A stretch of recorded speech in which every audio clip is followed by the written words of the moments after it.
അമ്മ മാതാവിനും ഈശോപ്പായ്ക്കും ഒരായിരം നന്ദി. എൻ്റെ പേര് ധന്യ. ഞാൻ അങ്കമാലി കിടങ്ങൂർ ഇടവകയിൽ നിന്ന് വരുന്നു. ഞാൻ ഉടമ്പടി എടുത്തത് 2023 മെയ് 4-ാം തീയതിയാണ്. എൻ്റെ നിയോഗം എന്ന് പറയുന്നത് എൻ്റെ ജോലിയായിരുന്നു. ഞാൻ കഴിഞ്ഞ 12 വർഷമായി ഒരു പ്രൈവറ്റ് ഇൻസ്റ്റിറ്റ്യൂഷനിലാണ് വർക്ക് ചെയ്തുകൊണ്ടിരിക്കുന്നത്. ഞാനൊരു അധ്യാപികയാണ്. അപ്പോൾ ഒരു എയ്ഡഡ് സ്കൂളിൽ കിട്ടണമെന്നത് എൻ്റെ വലിയൊരു ആഗ്രഹമായിരുന്നു. അതിനുവേണ്ടി പല പരിശ്രമങ്ങളും നടത്തി. ഇൻ്റർവ്യൂകൾ വരെ അറ്റൻഡ് ചെയ്ത് ലാസ്റ്റ് നിമിഷത്തിൽ അതെങ്ങനെയെങ്കിലും ഫ്ലോപ്പായി പോവും. അപ്പോൾ അങ്ങനെ ഇരിക്കുമ്പോൾ കൊറോണ സമയത്ത് ഒരു എറണാകുളത്തെ ഒരു മാനേജ്മെൻറ്റ് സ്കൂളിൻ്റെ ഇൻ്റർവ്യൂ വന്നു. ഞാനത് അറ്റൻഡ് ചെയ്തു. 3 വർഷത്തെ വാലിഡിറ്റിയാണ് ആ ഇൻ്റർവ്യൂവിനുള്ളത്. അങ്ങനെ പരീക്ഷയിൽ ഞാൻ പാസ്സായി.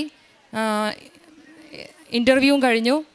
ലാസ്റ്റ് 3 വർഷം ഉള്ളത് കൊണ്ട് ആദ്യത്തെ വർഷം എന്നെ വിളിച്ചില്ല. ഞാൻ വെയിറ്റ് ചെയ്തു. 2ാമത്തെ വർഷം വിളിക്കുമെന്ന് പറഞ്ഞു. പക്ഷേ 2ാമത്തെ വർഷവും എന്നെ വിളിച്ചില്ല. അപ്പോൾ ഞാൻ ഉടമ്പടിയിലാണ്. 3ാമത്തെ വർഷം ഞാൻ വെയിറ്റ് ചെയ്തു. കാരണം ഈ ഒരു വർഷം കൂടി ഉള്ളൂ എനിക്ക്. അപ്പം ഞാൻ അവിടെ ചെന്ന് അതിൻ്റെ മാനേജറോട് അന്വേഷിച്ചു എനിക്ക് ഇനി ഈ വർഷം കയറാൻ പറ്റുമോ, കാരണം സമയം കഴിഞ്ഞു, ഇനി അടുത്ത വർഷം കയറണമെങ്കിൽ വീണ്ടും ഞാൻ എക്സാം എഴുതണം. അങ്ങനെ ഞാൻ ചെന്ന് ചോദിച്ചപ്പോൾ അച്ഛൻ പറഞ്ഞു, ഈ വർഷം ഇനി ടീച്ചർക്ക് ഇനി കയറാൻ പറ്റില്ല, അടുത്ത വർഷത്തെ എക്സാം എഴുതിക്കോളൂ, ഇതുപോലെ തന്നെ പ്രോസസ്സ് ഉണ്ടാവും എന്ന് പറഞ്ഞു. അതെനിക്ക് വല്ലാത്തൊരു ഷോക്കായിരുന്നു. അപ്പോഴാണ് ഞാൻ ഉടമ്പടിയെക്കുറിച്ച് മുന്നേ കേട്ടിട്ടുണ്ട്. എൻ്റെ അമ്മയൊക്കെ ഉടമ്പടിയിലായിരുന്നു, പ്രാർത്ഥനയുണ്ടായിരുന്നു. പക്ഷേ ഉടമ്പടി ഞാൻ എടുത്തിട്ടുണ്ടായിരുന്നില്ല. ഇവിടെ എനിക്ക് ഫുൾ സപ്പോർട്ടോടുകൂടി ഞാൻ ഇവിടെ വന്നു. പക്ഷേ ഫാദർ ഇല്ലോയ്ക്കൊന്നും അത്ര വലിയ താല്പര്യം ഉണ്ടായില്ല. പകുതി മനസ്സോടെ ഇവിടെ വന്നെങ്കിലും ഞാൻ ഇവിടെ നിന്ന് ഉടമ്പടി എടുത്താണ് തിരിച്ചു പോയത്. ഉടമ്പടി എടുത്ത് ഞാൻ പ്രാർത്ഥനയിൽ ഓൾറെഡി ഉള്ള ആളായതുകൊണ്ട് തന്നെ ദൈവം എന്നെ വളരെ പെട്ടെന്ന് തന്നെ അനുഗ്രഹിച്ചു.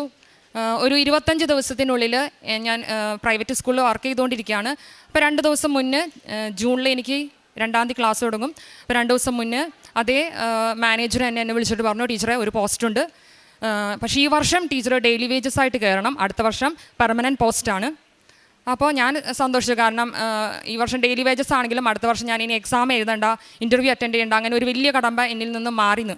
അപ്പോൾ എനിക്ക് ഭയങ്കര സന്തോഷമായി. ഞാൻ എല്ലാവരോടും പറഞ്ഞു എനിക്ക് ജോലി കിട്ടി. അപ്പോൾ ഓൾറെഡി ഞാൻ 2 ദിവസം കഴിഞ്ഞ് ഞാൻ പോയി ജോയിൻ ചെയ്തു, ഡെയിലി വേജസിന് കയറി. അപ്പോൾ എൻ്റെ ഫസ്റ്റ് നിയോഗം എന്ന് പറയുന്നത് ഈ ജോലി ആണ്. ഇപ്പോൾ ഡെയിലി വേജസ് ആണെങ്കിലും പിന്നെ അതുവഴി എനിക്ക് പെർമനൻറ്റ് കിട്ടുമെന്ന് ഉറപ്പായിരുന്നു.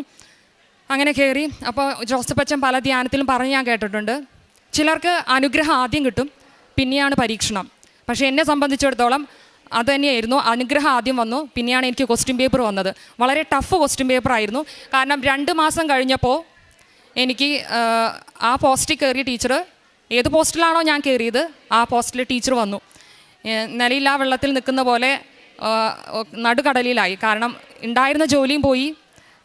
അവിടെ നിന്ന് എനിക്ക് എക്സ്പീരിയൻസ് ഉള്ളതാണ്, അതുകൊണ്ട് എനിക്ക് സാലറി ഉണ്ടായിരുന്നു. അപ്പോൾ ആ ജോലി പോയി. പിന്നെ കിട്ടുമെന്ന് പറഞ്ഞ ജോലിയുമില്ല. പിന്നെ പറഞ്ഞ മാനേജരും അവരൊന്നും പിന്നെ ഒന്നും മൈൻഡ് ചെയ്തില്ല.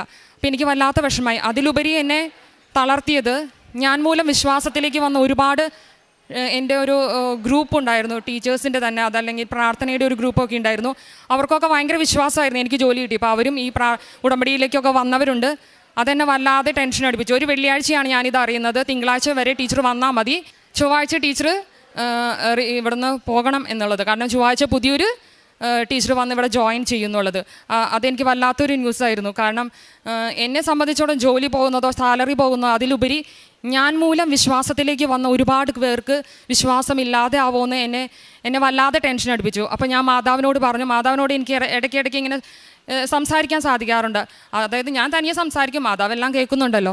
അപ്പോൾ മാതാവിനോട് ഞാൻ പറഞ്ഞു, മാതാവേ, നീയാണ് എന്നെ കൈപിടിച്ച് ഉയർത്തിയത്, പാതി വേളിൽ വെച്ച് നീ എൻ്റെ കൈവിടില്ല എന്ന് എനിക്ക് ഉറച്ച വിശ്വാസമുണ്ട്. അപ്പോൾ നീ കയറ്റിയെങ്കിൽ ഞാൻ തിങ്കളാഴ്ച ഇവിടെ നിന്ന് ഇറങ്ങും, പക്ഷേ ചൊവ്വാഴ്ച നീ എന്നെ എവിടെയെങ്കിലും കയറ്റിയിരിക്കണം, വേറെ ഒന്നും എനിക്ക് അറിയണ്ട. ഞാൻ അത്രയും പറഞ്ഞുള്ളൂ. പക്ഷേ ശനിയാഴ്ച എനിക്ക് അതേ അച്ഛൻ തന്നെ എന്നെ വിളിച്ചിട്ട് പറഞ്ഞു, ടീച്ചറെ, എനിക്ക് എൻ്റെ വീടിൻ്റെ അവിടെ നിന്ന് 2 മിനിറ്റ് നടന്ന ഒരു സ്കൂളുണ്ട്, ആ സ്കൂളിൽ എനിക്കൊരു പോസ്റ്റ് തന്നു. പക്ഷേ ആ പോസ്റ്റും എനിക്ക് എൻ്റെ പോസ്റ്റല്ല, അത് LP സ്കൂളായിരുന്നു. എങ്കിൽ കൂടി അതെനിക്ക് വലിയ ആശ്വാസമായിരുന്നു. കാരണം പുറമേ കാണുന്നവർക്ക് ഞാൻ അപ്പോഴും ജോലിയിലാണ്.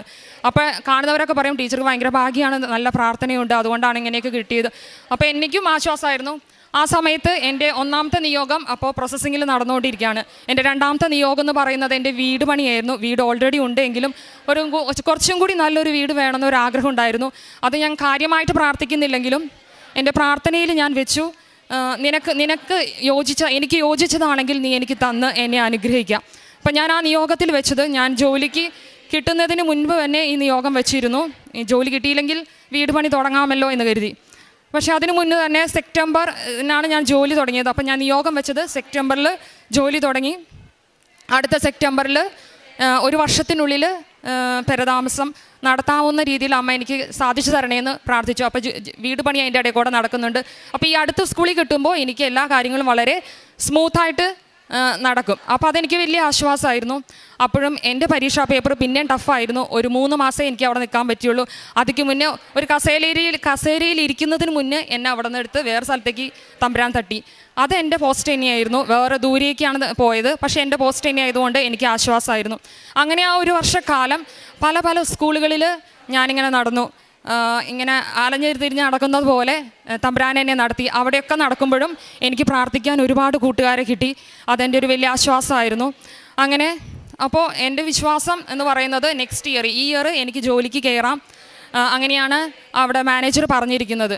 പക്ഷേ ഞാൻ ഏപ്രിൽ മാസമായപ്പോൾ ചെന്നു. അച്ഛൻ്റെ അവിടെ ചെന്ന് ചോദിച്ചപ്പോൾ ആ മാനേജർ പറഞ്ഞു, ടീച്ചറെ ലിസ്റ്റ് ഓൾറെഡി കഴിഞ്ഞു, ലിസ്റ്റിൽ നിന്ന് ഇനി എടുക്കാൻ പറ്റില്ല. ടീച്ചർ ഒരു കാര്യം ചെയ്യും, അടുത്ത എക്സാമും കൂടി എഴുത്, ആ ഇൻ്റർവ്യൂ ഇതുപോലെ തന്നെ പ്രോസസ്സുണ്ട്. അതെനിക്ക് അതിലും വലിയ ഷോക്കായി. കാരണം അതില്ലാതിരിക്കാനാണ് ഞാൻ എൻ്റെ ജോലി കളഞ്ഞ് ആദ്യമേ ഡെയിലി വേജസ് എന്ന് പേരും പറഞ്ഞ് ഞാൻ കയറിയത്. അപ്പോൾ വീണ്ടും ഞാൻ പരീക്ഷ എഴുതണം, ഇൻ്റർവ്യൂ അറ്റൻഡ് ചെയ്യണം, ഇത് തന്നെ കണ്ടിന്യൂ ചെയ്യണം. അവസാനം വീട്ടുകാർക്ക് പ്രതീക്ഷയില്ലാതായി. അവർ പറഞ്ഞു, നീ ഇതിവിടെ ഉപേക്ഷിച്ചോ, പ്രൈവറ്റിൽ എവിടെയെങ്കിലും നോക്കാൻ പറഞ്ഞു. പക്ഷേ ഞാൻ വിട്ടില്ല. ഞാൻ ഉടമ്പടിയിലായതുകൊണ്ട് എനിക്ക് നല്ല വിശ്വാസം ഉണ്ടായിരുന്നു. ഞാനിത് കിട്ടിയിട്ടേ പോകൂ. ഞാനത് വീണ്ടും പരീക്ഷ എഴുതി.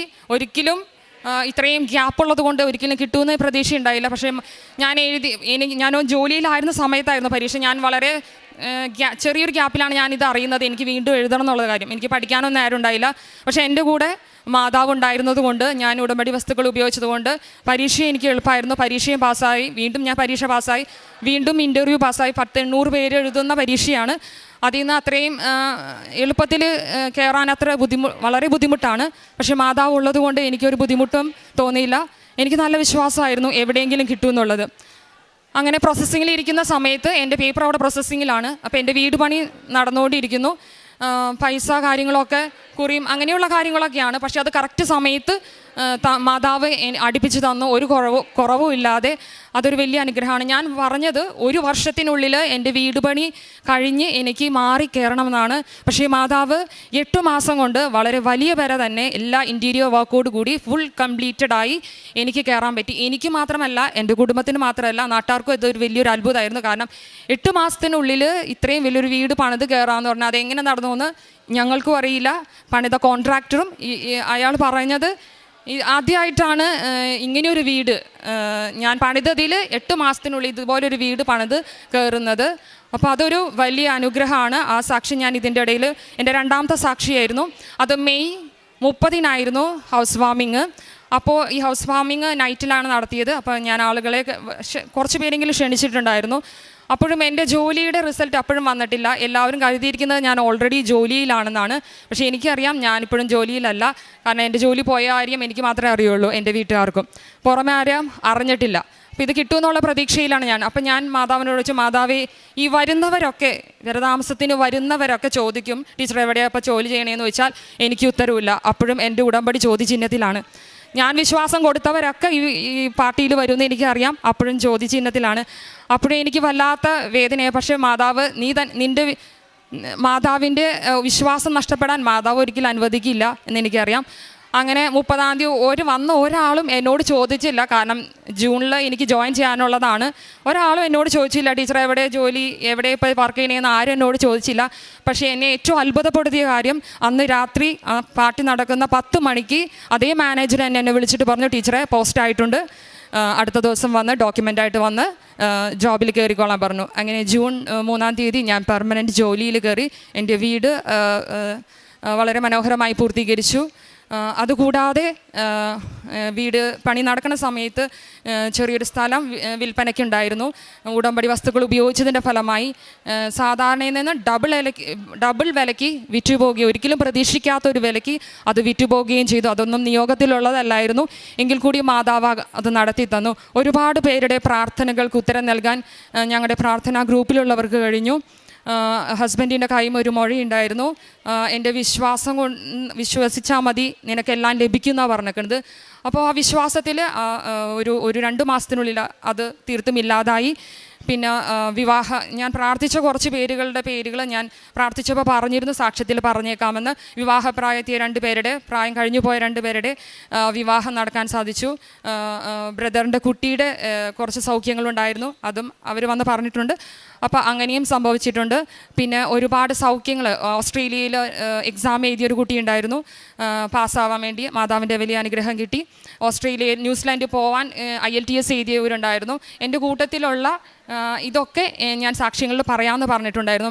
അതുകൂടാതെ എന്നെ ഏറ്റവും ആകർഷിച്ചൊരു വചനം ഏശയ്യാ 45 ഞാൻ നിനക്ക് മുൻപേ പോയി മലകൾ നിരപ്പാക്കുകയും പിച്ചളവാതികൾ തറക്കുകയും ഇരുമ്പോടാമ്പൽ ഒഴുകുകയും ചെയ്യും. ഞാനാണ് നിന്നെ പേര് ചൊല്ലി വിളിച്ച ദൈവം എന്ന് നീ അറിയേണ്ടതിന് അന്ധകാരത്തിലെ നിധികളും രഹസ്യ ധനശീകരവും ഞാൻ നിനക്ക് നൽകും.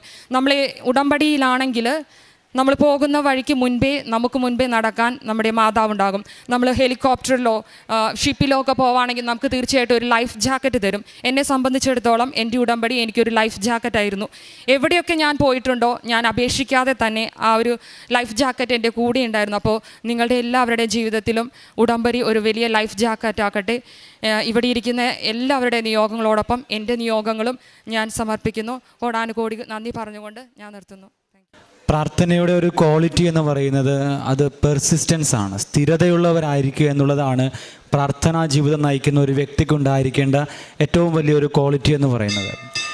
നമ്മളോട് തന്നെ ടീച്ചർ തൻ്റെ സാക്ഷ്യം പറയുമ്പോൾ ടീച്ചർ പറയുന്നത് ഇത് തന്നെയാണ്, സ്ഥിരതയോടുകൂടി പ്രാർത്ഥിക്കുവാനായിട്ട് ഏത് സാഹചര്യം ഉണ്ടായാലും ഒരുപക്ഷെ നമുക്ക് കിട്ടുകയില്ലെന്ന് ഉറപ്പുണ്ടെങ്കിലും മാനുഷികമായിട്ട് നോക്കുമ്പോൾ അസാധ്യമാണ് എന്ന് തോന്നുന്ന കാര്യങ്ങളിലും ദൈവികമായിട്ടുള്ള ആ ഒരു സാധ്യതയെ കണ്ടുകൊണ്ട് സ്ഥിരതയോടുകൂടി നമ്മൾ പ്രാർത്ഥിക്കുവാനായിട്ട് പരിശ്രമിക്കുമ്പോൾ, നമ്മുടെ ജീവിതത്തെ വിശുദ്ധീകരിക്കുവാനായിട്ട് നമ്മൾ തയ്യാറാകുമ്പോൾ നമ്മുടെ ജീവിതത്തിൽ അത്ഭുതങ്ങളും അടയാളങ്ങളും ഉണ്ടാകുമെന്നുള്ളതിൽ സംശയമില്ല. അതുകൊണ്ടാണ് ടീച്ചർ പറയുന്നത് ഉടമ്പടി എനിക്കൊരു ലൈഫ് ജാക്കറ്റാണ്. അപ്പോൾ ഏത് അവസ്ഥയുണ്ടായിരുന്നാലും ഉടമ്പടി എന്നെ സംരക്ഷിക്കുമെന്നുള്ള വലിയ ബോധ്യത്തിൽ പരിശുദ്ധ അമ്മയ്ക്ക് തന്നെ സമർപ്പിക്കുവാനായിട്ട് ഉടമ്പടി ജീവിതത്തിലൂടെ ഈ ടീച്ചറിനെ സഹായിച്ചു എന്നുള്ളതാണ്.